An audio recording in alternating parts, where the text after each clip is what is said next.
പോലീസുകാർ ഇപ്പോൾ ലാസ്റ്റ് നമ്മളോട് പറഞ്ഞിരിക്കുന്നത് അവൻ പാലക്കാട് നിന്ന് കോയമ്പത്തൂരിലോട്ടുള്ള ബസ് കയറിയതായിട്ടുള്ള ഇൻഫർമേഷൻ അവർക്ക് കിട്ടിയിട്ടുണ്ട് എന്നുള്ളതാണ്. അപ്പോൾ അവർ കോയമ്പത്തൂർ കേന്ദ്രീകരിച്ച് അന്വേഷിച്ചുകൊണ്ടിരിക്കുക എന്നാണ് പറയുന്നത്. വിവരങ്ങൾ ലഭ്യമായിട്ടുണ്ടോ?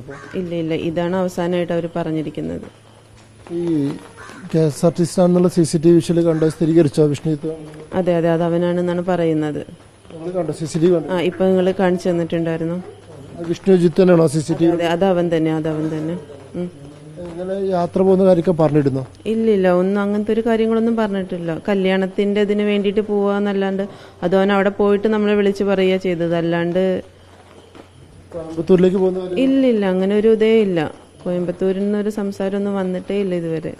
കോയമ്പത്തൂർ മുമ്പ് പോവാറുണ്ടോ? പരിചയക്കാർ അങ്ങനെ വല്ലതുണ്ടോ? ഇല്ല, കോയമ്പത്തൂർ നമുക്ക് പരിചയക്കാരും ഇല്ല. സുഹൃത്തുക്കൾ അങ്ങനെ അവിടെ ജോലി വല്ലതും?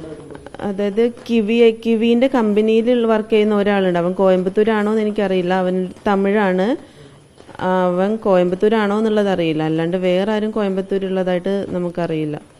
പിന്നെ നമ്മുടെ ഒരു അമ്മാവനുണ്ട്, പക്ഷെ അമ്മാവൻ സേലത്താണ്, കോയമ്പത്തൂരല്ല. ബന്ധപ്പെട്ട അവിടെ ഇല്ല, അവിടെ നിന്ന് എത്തിയിട്ടില്ല. അവരൊക്കെ വിളിച്ചോണ്ടിരിക്കുന്നുണ്ട് നമ്മള്. ഇവിടുന്ന് ഒരു ബാഗ് ഉണ്ടായിരുന്നു? ഇല്ല, ബാഗ് ഇല്ല. CCTV ദൃശ്യം ഒരു ബാഗ്.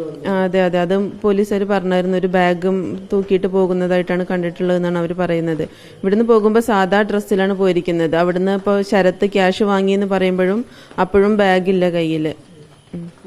CCTV കാണുന്ന ഡ്രസ്സ് ധരിച്ചിട്ട് തന്നെയാണ് ഇവിടുന്ന് പോയത്? ഡ്രസ്സ് ഞാൻ കണ്ടിട്ടില്ല. അവൻ പോകുമ്പോൾ രാവിലെ നേരത്തെ പോയിട്ടുണ്ട്. അപ്പോൾ ഏത് ഡ്രസ്സാണ് ധരിച്ചെന്നുള്ളത് അറിയില്ല.